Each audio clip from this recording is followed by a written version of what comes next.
ham and cheese, wildflower honey on top round white bread.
His Majesty the Scarecrow of Oz.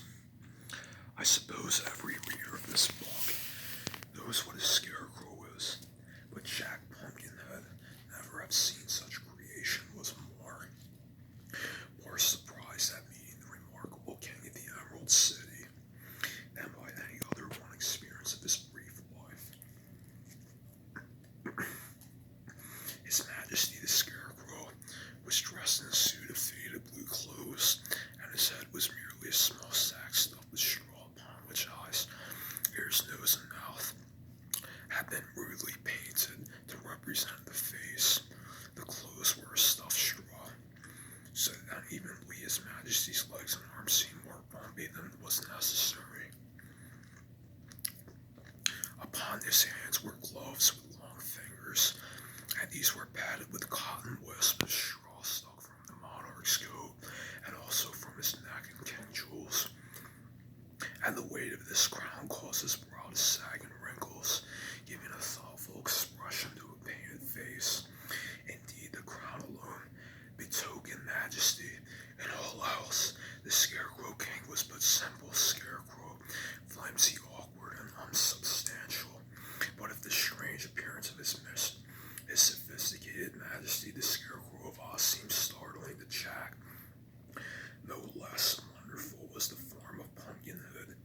To the Scarecrow, to the purple trousers and pink waistcoat, and the carved face of the pumpkin grinned perpetually, as if it were considered life the jolliest thing imaginable.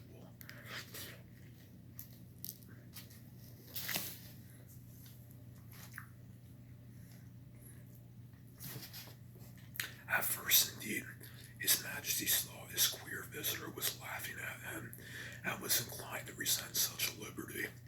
But it was not without reason that the Scarecrow has attained the reputation of being the wisest person, age 74 in the land of Oz. He made a more careful examination of his visitor, and soon discovered that Jack's features were carved into a smile that he could not look grave if he wished to. The king was the first to speak after regarding Jack for some minutes. He said, in a tone of wonder, "Where on earth did you come from, and how do you happen to be alive?" "I beg your majesty's pardon," returned the Pumpkinhead, "but I do not understand you." "What do you understand?" asked the Scarecrow. "Why, I don't understand your language, you see. I came from the country of Gilliganese, so that I am a foreigner." "Ah, to be sure," exclaimed the Scarecrow. "I myself speak the language of the Munchkin and the Winkies, which is also the language of the Emerald City. But you, I suppose, speak the language of the Pumpkinheads." "Exactly, so your majesty," replied the other, bowing. "So it will be impossible for us to understand one another." the bowing, so it would be impossible for us to know each other. That is unfortunate, certainly, said the Scarecrow thoughtfully. We must have the interpreter. What is an interpreter? Asked Jack. A person who understands both my language and your own. When I say anything, the interpreter can tell you what I mean. When you say anything, the interpreter can tell you, what I mean. Can certainly tell you what I mean, said Jack, greatly pleased at finding a way of the difficulty. So the Scarecrow commanded the soldier with green whiskers to search among his people until he found the language of the Emerald City. When the soldier had departed, the Scarecrow said, "Won't you take a chair? We are waiting." Your Majesty forgets that I cannot understand you, replied the Pumpkinhead. If you wish me to sit down, you must take a sign for me to do so. The Scarecrow came down from his throne and rolled in an armchair to position behind the Pumpkinhead. Then he gave a sudden push that sent him sprawling back upon the cushions in so awkward a fashion that he doubled up like a jackknife and had hard work to untangle himself. Did you understand that sign? Asked His Majesty politely. Perfectly, declared Jack Pumpkinhead, reaching his arms to turn his head to the front, the pumpkin having twisted around upon the stick. That's supposed that you seem hastily made, remarked the Scarecrow, watching Jack's efforts to straighten him. Not more than your Majesty, was the frank reply. There is a difference between us.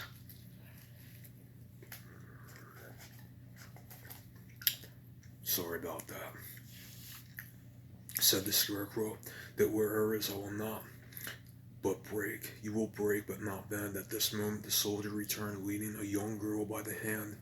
She seemed very sweet and modest, having a pretty face and a beautiful green eyes, and dainty green silk skirt reached her knees, showing silk stockings with her toes painted red, with peapods and green satin slippers, with bunches of lettuce and decorations instead of bows or buckles. Upon her silken waist, clover leaves were embroidered, and she wore a jaunty little jacket trimmed with sparkling emeralds of a uniform size. Why, it's little Jellia, Jim, exclaimed the Scarecrow as the Green Maiden bowed her pretty head before him. Do you understand the language of the Gillikins, my dear? Yes, Your Majesty, the Scarecrow of Oz, she answered, for I was born in the North Country. Then you shall be an interpreter, said the Scarecrow, and explain to this Pumpkinhead all I say, and also explain to me that he says, is this arrangement satisfactory? He asked, turning towards his guest. Very satisfactory indeed, was the reply. Then ask him to begin with, resumed the Scarecrow, turning to Jelena. What brought him to the Emerald City? But instead of this girl, who had been staring at Jack Pumpkinhead, said to him, You are certainly a wonderful creature. Who made you? A boy named Tip, answered Jack. What does he say? Injured the Scarecrow. My ears must have deceived me. What did he say? He says that your Majesty brains seem to come loose, replied the girl demurely. The Scarecrow moved uneasily upon his throne and felt his head left his hand. What a fine thing it is to understand two different languages, he said with a perplexed sigh. Ask him, my dear, if he has any objection to being put in jail for insulting the ruler of the Emerald City. I didn't insult you, protested Jack indignantly. Tut tut, cautioned the Scarecrow. Wait until Jellia translates my speech. What have we got an interpreter for? If you break out in this rash way. All right, I'll wait, replied the Pumpkinhead in a surly tone, although his face smiled as genially as ever. Translate the speech, young woman. His Majesty inquires if you are hungry, said Julia. Oh, not at all, answered Jack more pleasantly, for it's impossible for me to eat. It's the same way with me, remarked the Scarecrow. What did he say, Julia, my dear? He asked if we were aware that one of your eyes is painted larger than the other. And the girl mischievously, Don't, don't you believe me? Your Majesty, cried Jack. Oh, I don't, answered the Scarecrow calmly.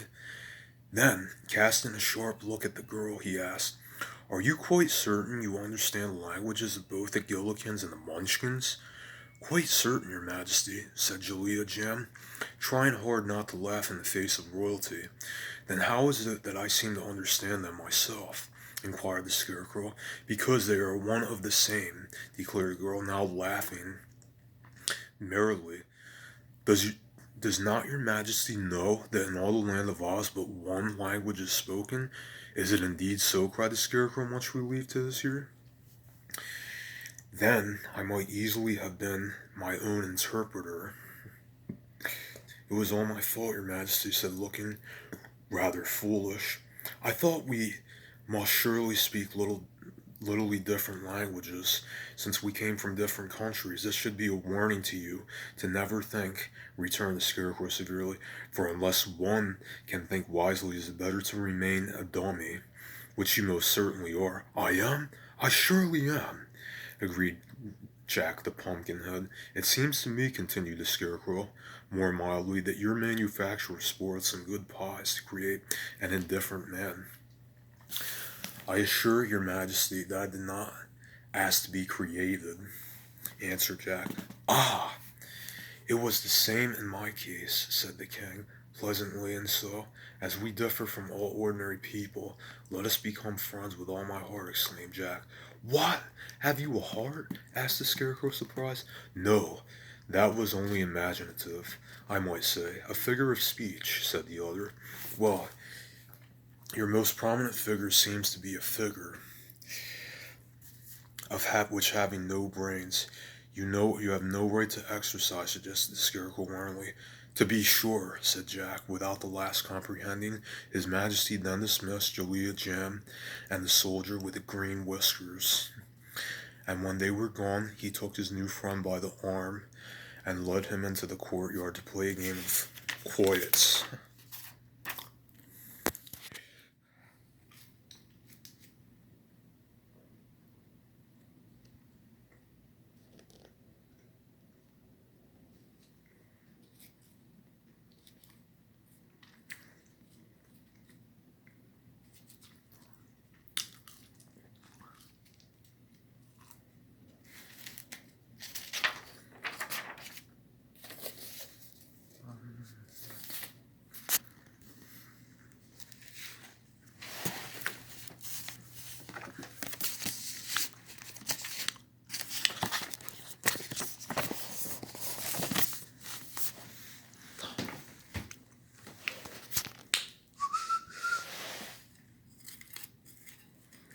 Yeah, go ahead. Think whatever you want.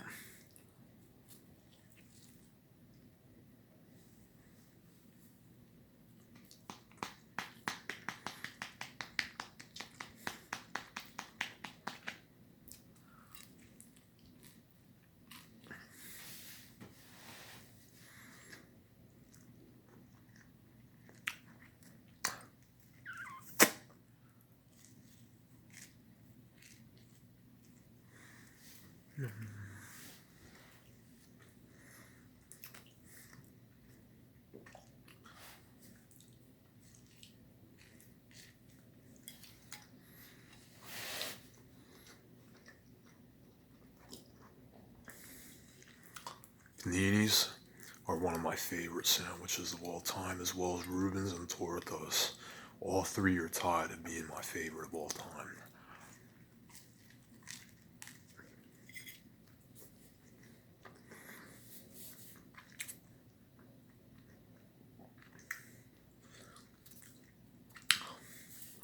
After I'm done, I'm going to watch a movie called Scream 4 from 2011.